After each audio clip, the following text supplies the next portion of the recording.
Parce que celui qui va sexer avec toi, déjà, c'est pas évident que lorsqu'on fasse l'amour avec toi, on se réjouit, on se plaît. Ce n'est pas tous les relations sexuelles. Dans bien des cas, on bastonne, on flagelle les gens, leur moralité, leur mentalité, des choses dont ils n'ont même pas jugé. Ça, c'est très énervant.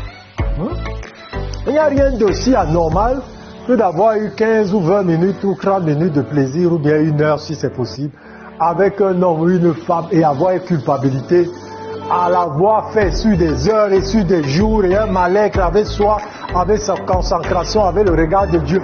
Mais qui est perdant, qui est malheureux là-dedans? Vous ne voyez pas que les gens sont volés? Est-ce que vous ne voyez pas que les gens sont volés? Mais il faut avoir la compassion. Normalement, on doit avoir la compassion pour les personnes qui volent le sexe.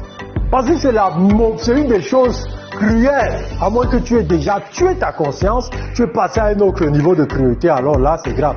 Mais quand on n'est pas encore à ce niveau-là d'insensibilité, mais my God, les gens souffrent, que ce soit à l'église, à l'assemblée, que ce soit simplement par des regards, des présences, ou bien des attouchements, ou des flirts écrits, mais nous prenons, nous souffrons.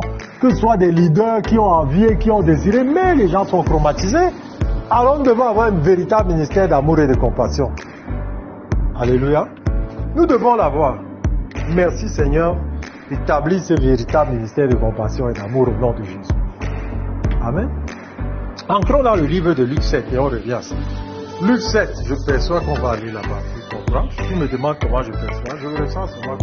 Va dans Luc 7, je vais te montrer quelque chose. Et il y a des trucs anormaux. Il y a des trucs très anormaux. Tu es flagellé pour un plaisir qui n'a pas été un plaisir, ou qui n'est même plus un plaisir. La même fille ou le même gars, on te remet avec lui, tu n'as plus le goût, le désir. Mais tu ne vois pas que Dieu est fâché parce qu'on te vole, et tu te fais voler, et tu ne sais pas faire tes choix, et tu ne sais pas te réjouir. Tu ne sais pas où est ton bonheur. À quoi ça sert d'avoir du plaisir avec une sœur et cette sœur-là ne t'excite plus, ou ne t'excite pas, ou ne t'aime pas véritablement. Et qu'elle se prévale de certains droits maintenant, où il se prévaut de certains droits et honneurs, de capacité même à s'interposer ou à s'opposer à d'autres personnes qui véritablement sont garants aux porteurs de ce vrai plaisir-là. Mais c'est parce que les gens sont abusés. Les gens, il n'y aurait jamais eu de problème sexuel si tu étais gros dans ta tête et ta pensée. Mais en vérité, c'est cela.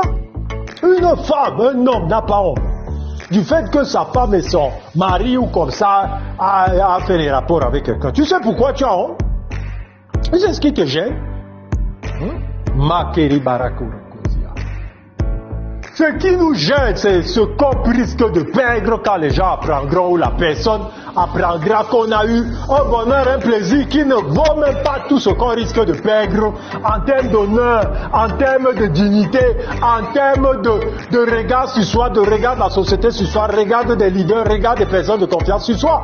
C'est ça qui énerve, de se rendre compte qu'on nous a vendu comme un plaisir qu'on a pu percevoir sur le corps, ou sur le regard, ou bien sur l'être, ou bien de quelqu'un, mais qui n'en avait pas toutes les promesses.